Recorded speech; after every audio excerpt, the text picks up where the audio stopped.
ये पूरे के पूरे रीजन में यहां पर मैग्नेटिक फील्ड होगा और ये एक रॉड है, ये ऐसे इसके ऊपर कांटेक्ट में है, यहां पर भी कांटेक्ट में है और नीचे यहां पर भी कांटेक्ट में है and this can slide over it like this, ऐसे स्लाइड करेगा मैग्नेटिक फील्ड में। वेलकम बच्चों and we are back again with the next lecture. This is going to be lecture number 9 from our unit electromagnetic induction and alternating current. And the part which we are doing from this unit is the chapter electromagnetic induction EMI, and the topic that we are going to complete today is again related to motional EMF.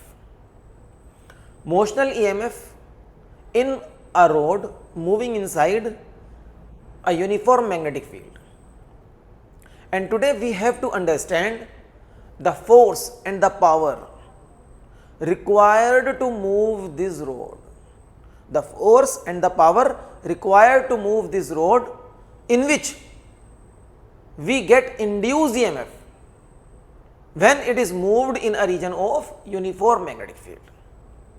So for understanding this topic again we have to go for a diagrammatic situation, और उस diagram की situation से हमें थोड़ा समझ में आएगा कि किस तरीके से जब एक रोड यूनिफॉर्म मैग्नेटिक फील्ड में मूव करती है, इंड्यूस ईएमएफ उसके एंड के अक्रॉस डेवलप होता है, तो उसको मूव कराने के लिए फोर्स की रिक्वायरमेंट होएगी, और फोर्स की रिक्वायरमेंट होएगी तो पावर की रिक्वायरमेंट भी होएगी, एंड किस तरीके से हमें इलेक्ट्रिक पावर भी मिलती है। ये सारी चीज़ें आज हम समझेंगे इस छोटे से लेक्चर में। स्टार्ट करते हैं, चलिए मेरे साथ आज के इस लेक्चर को।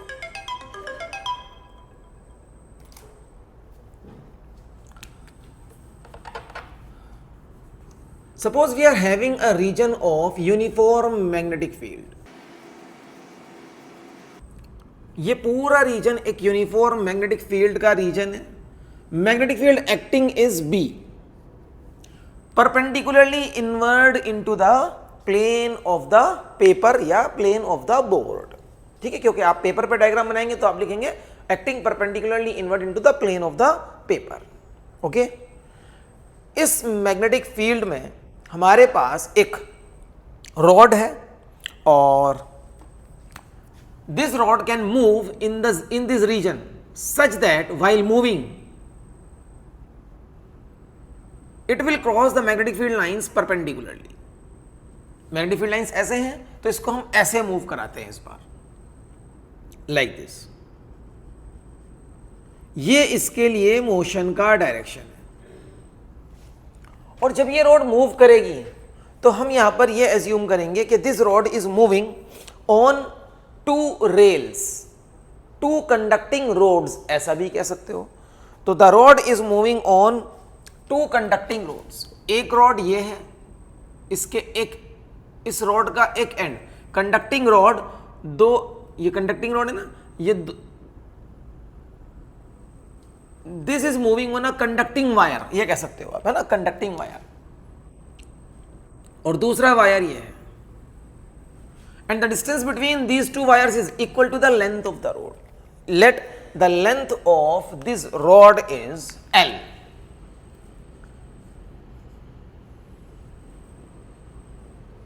L, okay, the length of this rod is L, and these two conducting rails, they have been connected with the help of our resistor, and the value of the resistance is R.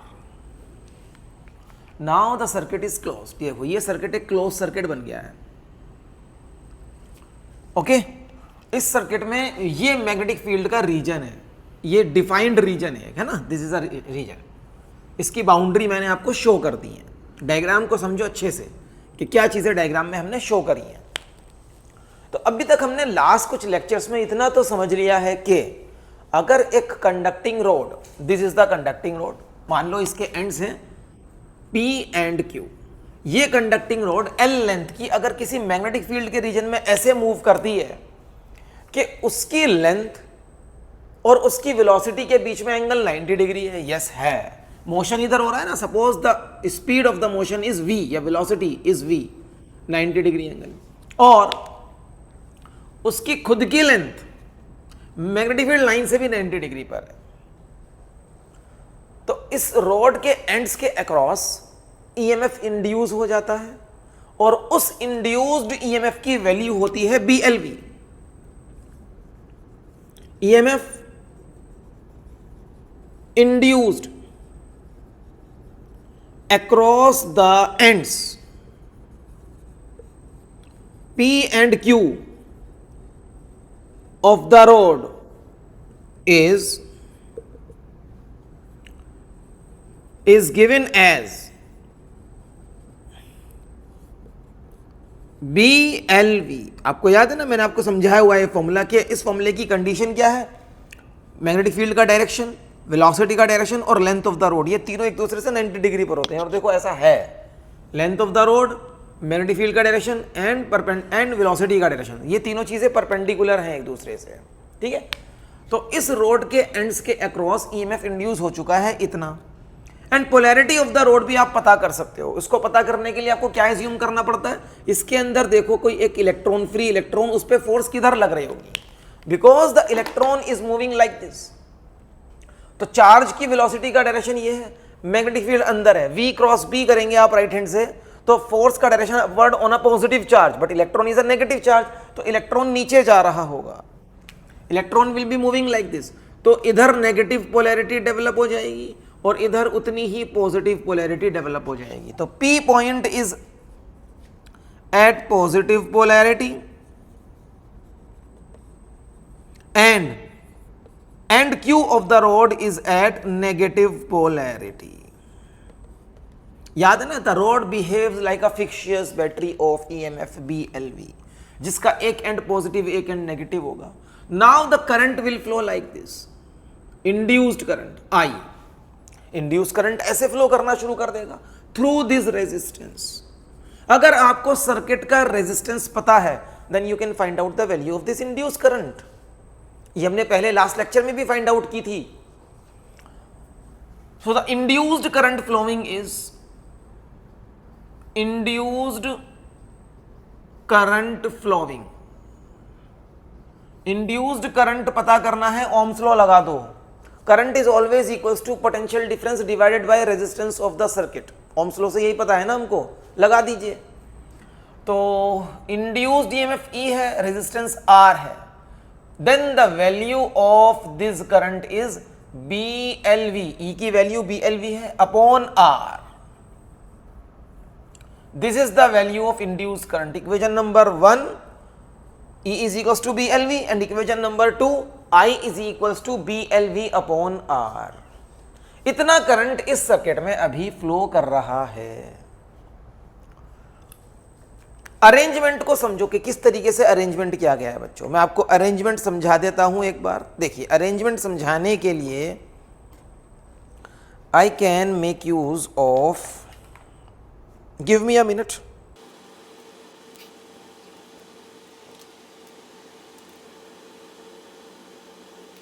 देखिए, this is the arrangement, है ना। ये वाला जो part है, ये red वाला part, यहां ये रेजिस्टेंस R, तो आप इसको ऐसा मान सकते हैं, these are the two rails. जैसे ट्रेन के लिए रेल होती है ना, रेल, ट्रेन के लिए जो दो लाइन होती है रेलवे सिस्टम की, है ना, इस तरीके से उसको रेल बोलते हैं, जिसपे ट्रेन दौड़ती है, ट्रेन की पटरी, ये,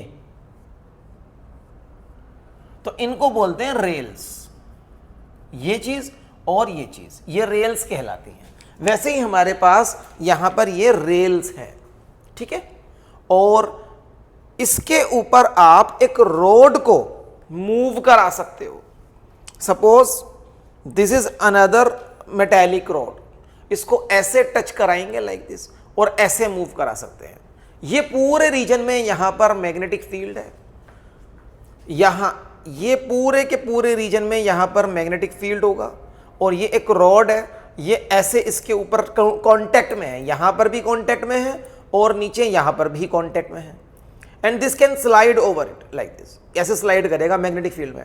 तो अगर एक रॉड मैग्नेटिक फील्ड में ऐसे मूव कराते हैं तो उसके एंड के अक्रॉस उसके एंड के अक्रॉस ईएमएफ इंड्यूस हो जाता है, that is B L V. B is the magnetic field जो इनवर्ड लग रहा है, L is the length of the rod and V is its speed of motion, है ना। तो B L V EMF induce हो गया, और क्योंकि इसने इन रेल्स के साथ एक क्लोज सर्किट बना लिया है, अब ये सर्किट क्लोज हो गया, now the circuit is close, तो a current will flow, induce current will flow. तो जैसे जैसे ये मूव करेगा, क्योंकि magnetic flux linked is changing, induce EMF बन गया, उससे क्योंकि सर्किट क्लोज है इंड्यूस करंट आ गया, the value of this current is B L V upon R. इस तरीके से हमारा पूरा अरेंजमेंट है, ठीक है। आगे देखते हैं। अब क्योंकि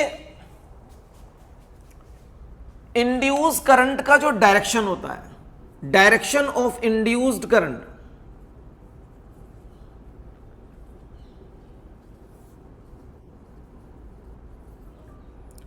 is according to Lenz rule, मतलब it opposes the cause of its own production, है ना, it opposes the cause of its own production following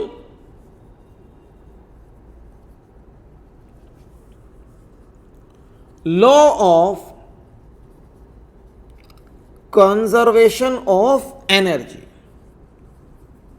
और लेंज रूल कुछ नहीं है, वो law of conservation of energy को फॉलो करता है। तो अगर आप यहां पर एक बेसिक रीजन समझो इंड्यूस करंट या इंड्यूस ईएमएफ के आने का, दैट बेसिक रीजन इज कि ये रोड इधर मूव कर रही थी, इसको अपोज कैसे करेंगे?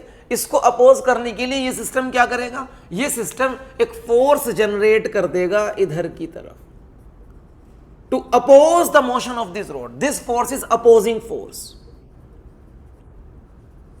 अपोजिंग फोर्स इधर लगेगी, अपोजिंग फोर्स। अब अगर आप चाहते हो कि यहां पर इंड्यूस ईएमएफ आता रहे, इंड्यूस करंट आता रहे, तो आपको इस फोर्स के अगेंस्ट काम करना पड़ेगा इस रोड को इधर ले जाने के लिए। Then you have to apply the force in this direction, आपको इस डायरेक्शन में फोर्स लगानी पड़ेगी। एंड एटलीस्ट अगर आप चाहते हो कि ये वेलोसिटी कांस्टेंट मेंटेन हो जाए, तो जितनी फोर्स इधर लगी है इतनी लगानी पड़ेगी। Now this conductor is a current carrying conductor. देखो ये करंट आई है ना, दिस आई करंट, ये आई करंट, ये आई करंट इसके थ्रू जा रहा है। This conductor, this PQ conductor is a current carrying conductor in magnetic field B. It will experience a force. The force experienced by this conductor is ILB. जब भी कोई current carrying conductor magnetic field में होता है तो उस पर force लगती है ILB। तो मुझे भी कम से कम इतनी फोर्स तो लगानी पड़ेगी इस डायरेक्शन में, सो दैट ये कांस्टेंट फोर्स से मूव करे। Force applied, and this is going to be ILB sine 90 है बच्चों। यहां पर कंप्लीट फॉर्मूला होता है ना, ILB साइन थीटा, याद करिए आप।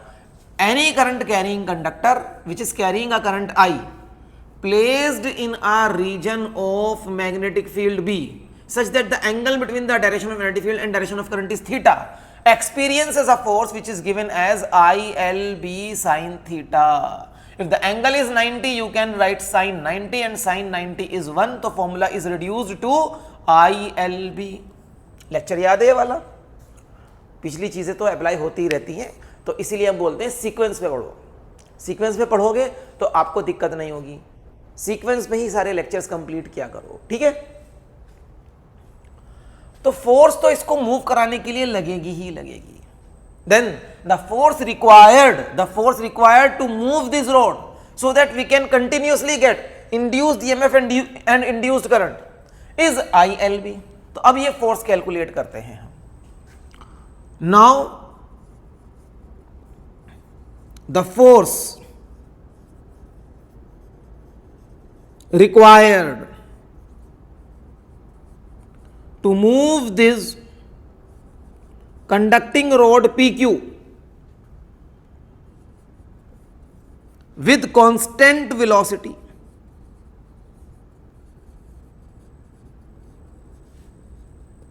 is F is equals to ILB. L is the length of the road, ILB। I की वैल्यू बोलो, B L V upon R, L into B. तो formula B square L square V upon R, the force required is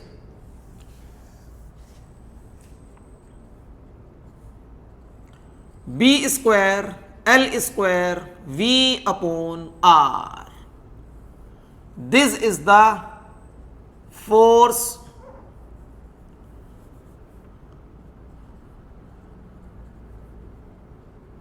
required. इतनी ही force ये system इसको इधर लगा रहा है, उतनी ही हमें इधर लगानी पड़ेगी, सो दैट ये कांस्टेंट वेलोसिटी से रोड चलती रहे, क्योंकि जब तक ये मोशन में रहेगी तब तक ही मैग्नेटिक फ्लक्स जो लिंक हुआ है वो चेंज होता रहेगा, तब तक ही इंड्यूस करंट आता रहेगा।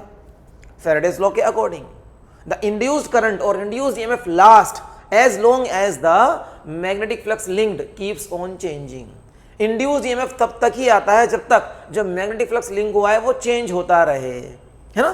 तो चेंज कराने के लिए इसको तो मूव कराते रहना पड़ेगा हमको, उसके लिए फोर्स लगानी पड़ेगी। वो फोर्स है I L B. I L B में आई की वैल्यू लगा दो, आपको पता चल जाएगा कितनी फोर्स लगानी है आपको इसे कंटिन्यूअसली मूव कराने के लिए with constant velocity V. Okay, अब इस फोर्स को लगाने के लिए कितनी पावर की जरूरत है भाई। जो भी एजेंट ये फोर्स लगाएगा तो उसे पावर खर्च नहीं पड़ेगी ना अपनी। तो पावर डिसिपेटेड या power required to move this rod, now the power required, now the power required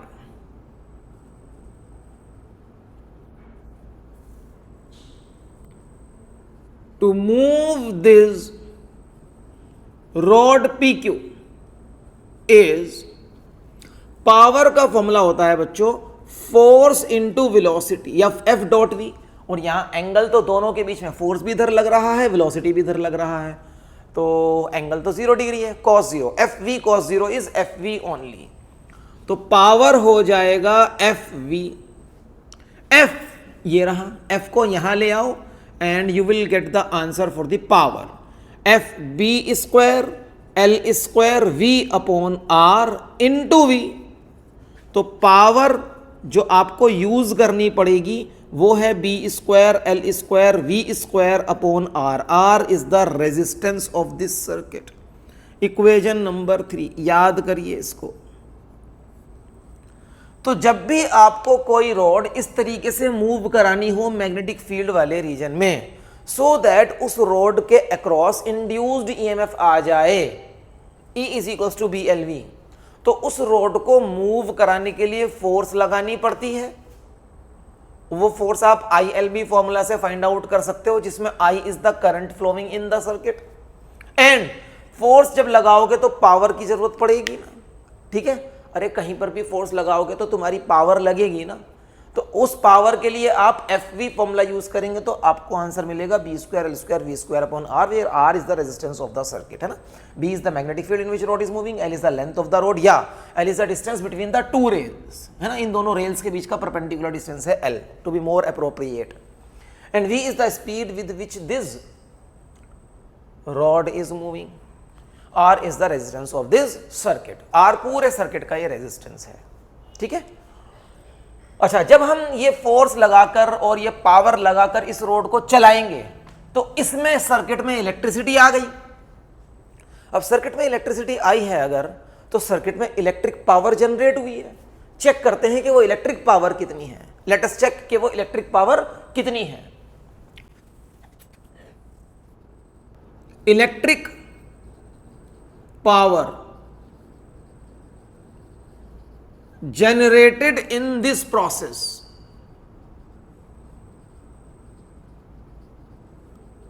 is, electric power को मैं लिख रहा हूं यहां पर P और नीचे बना देता हूं E फॉर इलेक्ट्रिक पावर, है ना, क्योंकि पावर का एक सिंबल आप ऑलरेडी यूज कर चुके हो।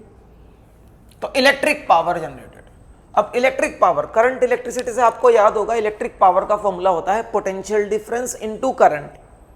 तो यहां पर पोटेंशियल डिफरेंस मतलब इंड्यूस्ड ईएमएफ, वो E है पोटेंशियल डिफरेंस इनटू करंट, और करंट की वैल्यू ये रही इनटू करंट। इन दोनों को मल्टीप्लाई कराकर देखते हैं क्या आंसर आ रहा है। E की वैल्यू है BLV और करंट की वैल्यू है BLV upon R। So electric power generated is B square L square V square upon R। This is my equation number 4 and if you compare equation number 3 with equation number 4, इसको भी याद कर लो बच्चों। अगर आप check करो equation number 3 equation number 4 दोनों ही same है। इट मींस जितनी पावर की रिक्वायरमेंट इस रोड को मूव कराने के लिए है वो सारी पावर हमें एज आउटपुट मिल गई इस सर्किट में इन the form of electric power. मतलब यहां पर law of conservation of energy काम कर रहा है। अगर कोई भी डिसिपेटिव फोर्सेस नहीं है तो जितनी पावर इस रोड को मूव कराने में हम खर्च करते हैं वो सारी की सारी पावर हमें in the form of electric power मिल जाती है इस सर्किट में। Law of conservation of energy यही है ना, energy can neither be created nor be destroyed but it can only be transferred from one form to the other, transform from one form to the other. तो यहां पर क्या हुआ है, जो एनर्जी आपने इसको मूव करने में यूज करी वो सारी energy in the form of electrical energy मिल गई इस सर्किट में, ठीक है, या इन टर्म्स ऑफ पावर कह सकते हो। जो पावर आपने इसको मूव करने में खर्च करी वो सारी पावर आपको मिल गई in terms of electric power इस सर्किट में। तो I can say that output power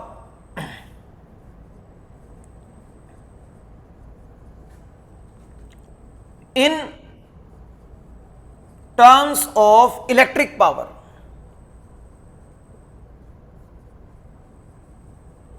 is equal to input power. जो आउटपुट में इलेक्ट्रिक पावर मिली है वो इनपुट पावर के इक्वल है। Hence everything is going according to conservation of energy. जैसा कि लेंज लॉ बोलता है, लेंज लॉ भी तो यही बोलता है कि भाई करंट का डायरेक्शन वैसा ही होगा जैसा कंजर्वेशन ऑफ एनर्जी चाहता है ना। एंड दैट इज के जिस वजह से इंड्यूस्ड ईएमएफ आता है, the cause of production of the induced EMF, उसी वजह को अपोज करना है। तो वजह क्या थी यहां पर कि रोड इस डायरेक्शन में मूव कर रही है, road is moving towards right hand side, उसको अपोज करने के लिए अपोजिंग फोर्स लगेगी लेफ्ट साइड पर। इस तरीके से रोड यहां पर मूव करती है, ठीक है। So with this we have completed this topic. जिस टॉपिक में आज हमें समझना था कि जब कोई रोड मूव करती है तो उसको मूव कराने के लिए हमें कितनी फोर्स और कितनी पावर की रिक्वायरमेंट होती है और उसके मूव करने से जो इलेक्ट्रिक पावर जनरेट होगी वो कितनी होती है। ये सब चीजें आज हमने लेक्चर में अपने कर ली हैं।